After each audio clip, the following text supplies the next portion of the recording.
Kailangan namin matapos itong nasirang tindahan ni Aling Sonia para hindi siya magalit. Bebang, tama na. Huwag ka nang malungkot. Maayos din natin itong tindahan. Ang hirap kasi magkarpintero iska eh. Nahihirapan ako. Paano natin tumayos yung tindahan ni Aling Sonia? Huwag kang mag-alala. Basta magtulong-tulong tayo, may babalik din natin itong tindahan ni Aling Sonia. Ang hirap paglagay ng hollow blocks. Ang bigat. Anong gusto mo? Ako maglalagay ng hollow blocks o ikaw maghahalo nitong simento? Wag na iska, ako nang tatapos nito. Bigyan mo na lang ako ng halong simento para mailagay ko dito. Okay, wait ka lang dyan. Yahoo! Eto na yung simento mo, Bebang, oh.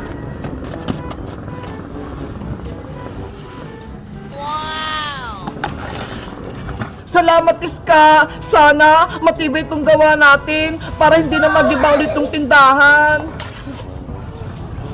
Oo naman, Bebang. Matibay yan. Basta maayos yung paggagawa natin, hindi yan masisira. Bilisan natin gumawa para mabilis itong matapos tindahan ni Aling Sonia.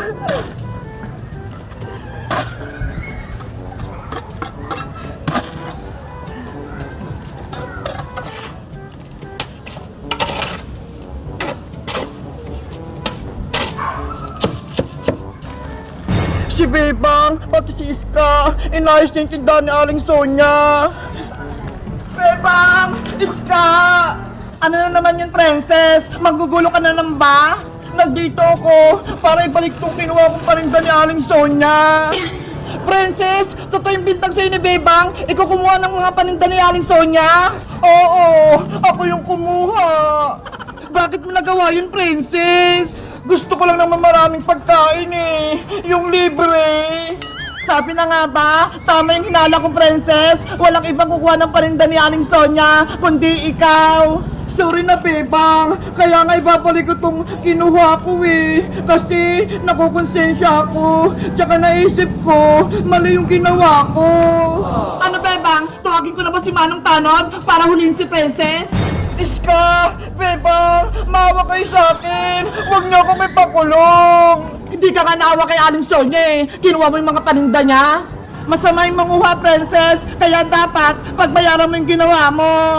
Alam ko! Kaya ibabalik ko na itong kinuha kong paninda ni Aling Sonia! Para hindi na kayo magalit sa akin! Ganon-ganon na lang yan! Kunin niyo na itong paninda! Ilagay niyo na sa tindahan!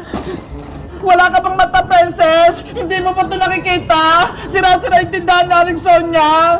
Saan pa namin ilalagay yung mga paninda niya? Wala na! Giba-giba na yung tindahan ni Aling Sonia!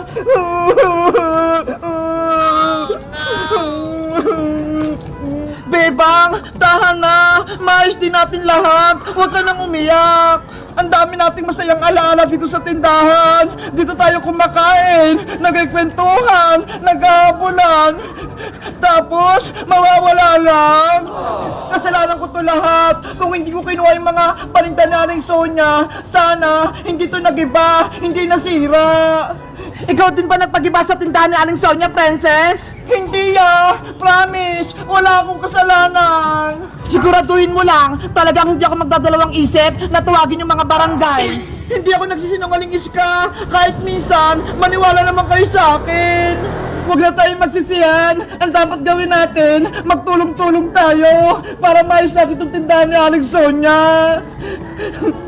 Bebang, pwede na ba akong tumulong? Ang mabuti mong gawin, Princess, huwag kang magpakita sa amin para maayos namin ito ng mabilis.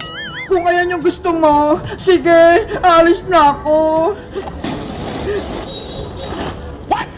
Princess, wait! Alis ka! Bati na ba tayo? Yang paninda ni Aling Sonia, iwan mo, huwag mo ulit kunin. Ayaw nga no, sorry. Sana mapatawad niyo na ako, Bebang. Pinagsisihan ko na yung ginawa ko. Guys, patatawarin ba namin si Princess? Anong gagawin namin para mabilis itong matapos tindahan ni Aling Sonia? Mag-comment lang kayo. Bye-bye!